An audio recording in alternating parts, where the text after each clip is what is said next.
Good evening, ladies and gentlemen, and welcome to the show. Today is October 8th, 2019, a Thursday, and listen, I'm glad to have you guys here. Now, here's the thing. I'm getting over the flu. It's starting to dry up, it's starting to get a little bit better now. Uh, I'll tell you, I hate flus and colds. I don't get them that often, maybe once a year, but why do we have to even have flus and colds? Why can't they rid the world of these things? With our modern science and everything we have. But I guess that's the way it is. Where is my charts here? Uh, just a second. I thought I had it running. Oh, there we go. Get it started here. And give it a second. The computer's a bit slow. Okay, let's start the charts right here and take a look at what's going on in the world. The Dow dropped 300 points. U.S. China trade talks. They had big hopes on these trade talks. Now, I've been saying all along, these trade talks are not going to pan out. And I'll tell you something else. I mean, going back you guys been watching my show, you've been seeing going all the way back years even. I've been talking about how Brexit is going to have a hard Brexit. I've been saying that and saying that. And as we're starting to approach it closer and closer, it's starting to look more and more like we're actually going to have a hard Brexit. Well, between the China trade war and the Brexit, these are two main factors. Well, the Brexit not so much yet, but I think it's coming. I think these are main factors of swinging the economy of the world down into this recession. Now, we were going to go into a recession anyway. Probably in 2021. If we hadn't had Brexit, if we hadn't had a Chinese slowdown, if we hadn't have had all these things happen, like the trade tariffs and everything else, we would have went into a slowdown and a recession anyway, because we have a normal cycle here. We go about anywhere between maybe 6 or 7, 8, 9, 10 years, and then we have a recession. And we've done that all the way back. You can go back and we have recession after recession after recession. But the Great Recession of 2008 was different. And this one's going to be different. This one, and the reason why is because why these recessions are going to be different is because we're not in the system is basically over-leveraged. And after 2008, they really over-leveraged it. They really leveraged it up. Anyway, it says here the Dow dropped 300 points today as optimism around U.S.-China trade talk dims. Stocks fell sharply on Tuesday as investor optimism around the upcoming U.S.-China trade talks faded. The Dow Jones Industrial Average closed 313.98 points lower. The S&P slid 1.6%. Says the U.S. expanded its trade blacklist to include some of China's top artificial intelligence firms on Monday, punishing Beijing for its treatment of predominantly Muslim ethnic minorities. China's foreign ministry said to stay tuned for retaliation following the blacklist expansion. Also weighing on stocks was statements by the State Department saying that the U.S. would impose visa bans on Chinese officials linked to this case. So here's the thing. We got stocks closing lower. We're on the verge of something big happening here. And it's just starting to begin. I can see the beginnings of it right now. This next month, in the next 30 days, I think is going to see a big change in investor sentiment. That's what I think we're going to see happen in the next 30 days. And, as things start to turn down worldwide, globally, it's not just in other parts of the world other than America, but this is going to come back to affect America. America's got the strongest economy right now. But one of the big signs that I don't like to see is the service sector starting to turn downward.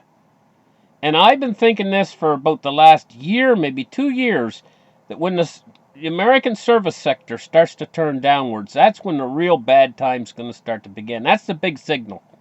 is the service sector turning downwards. So now let's take a look at another article here.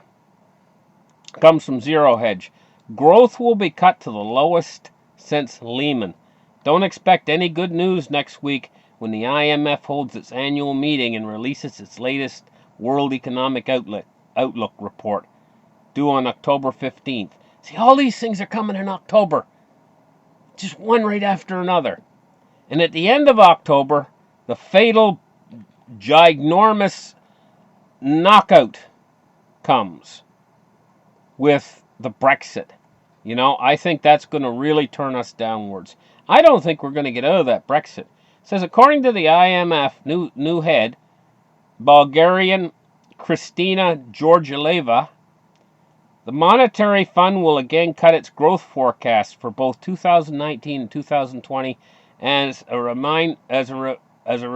reminder, back in July, the IMF again cut its projection for 2019 GDP growth to 3.2% this year and 3.5% next year. Its fourth downgrade since last October, and the lowest since the financial crisis. See, you know what I keep hearing over and over again lately?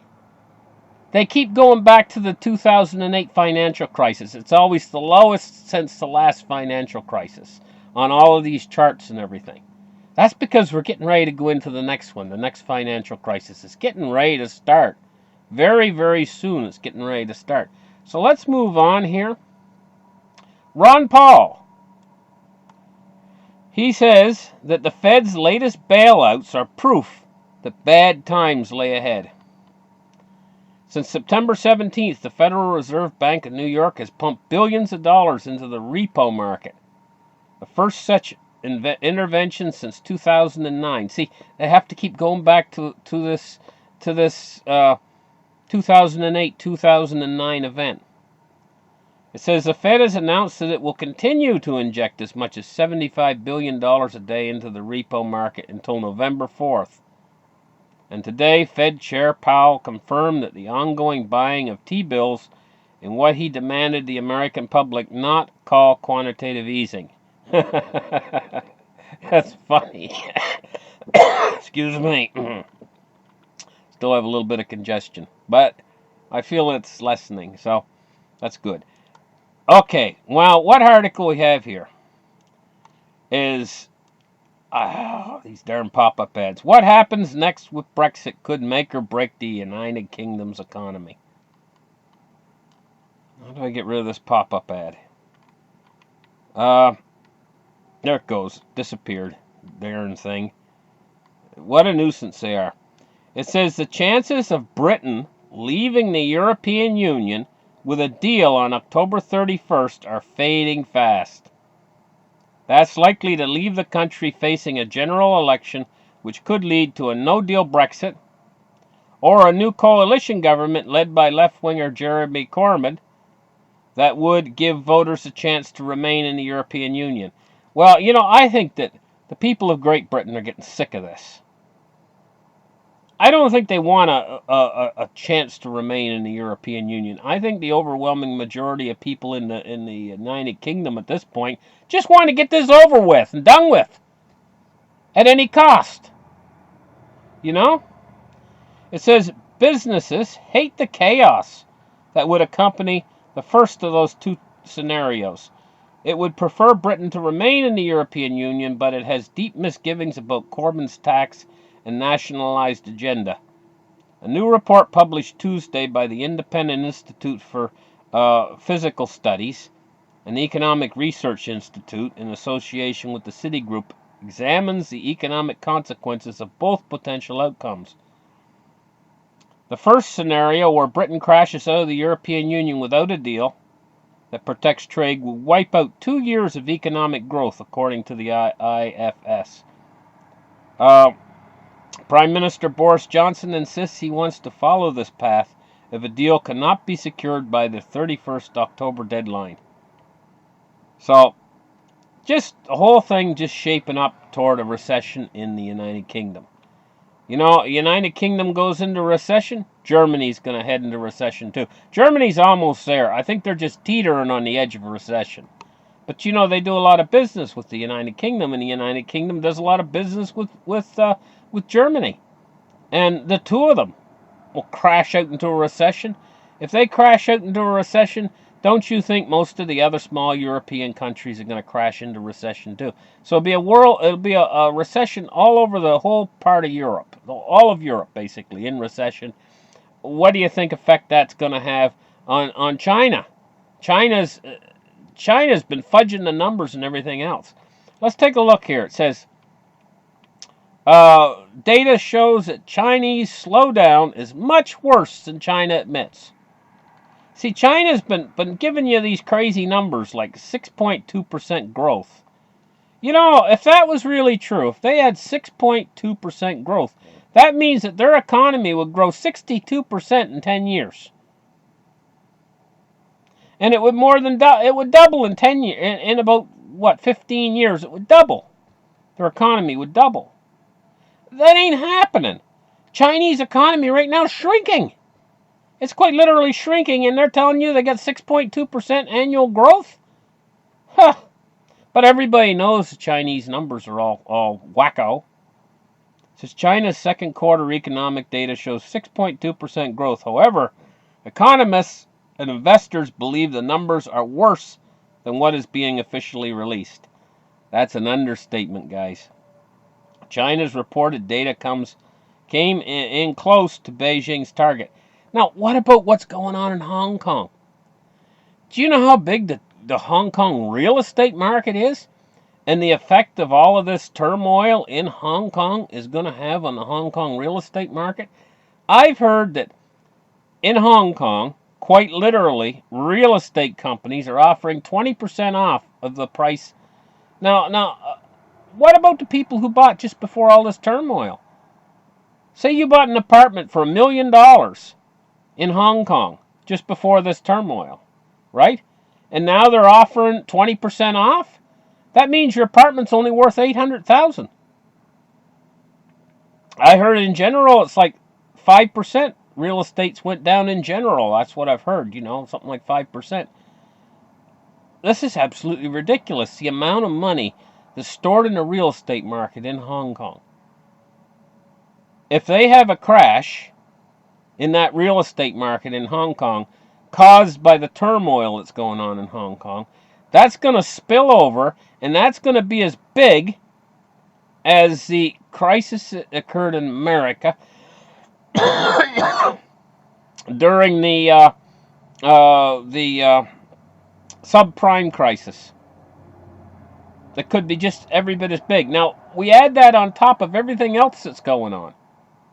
You see, this is what you call a cumulative effect. When you get all of these different problems all manifesting themselves simultaneously, and that triggers other things to fall at the same time, like, say, Deutsche Bank, on top of it all, It becomes the cherry on top of the giant sundae, when Deutsche Bank fails because all of this other stuff is failing. And you get this cumulative effect. Trump's trade war. It says Trump's trade war could put Swiss-sized dent in global economy, the IMF warns. Washington, the new head of the International Monetary Fund, warned on Tuesday that American trade war with China could cost the global economy about $700 billion by 2020. Well, 2020 is not that far away, and $700 billion is the best part of $1 trillion. It says this loss could be the equivalent of the size of Switzerland's entire economy. So you see, we got a lot of problems right now. I'm going to have to quit talking. I'm going to get hoarse. I'm just getting over the flu. But listen, thank you guys for tuning into my show. And I hope to be over the flu, in the next day or two, completely over it, Anyway, really appreciate my audience out there. Give me a thumbs up, guys, and we'll catch you guys in the next show. Bye-bye.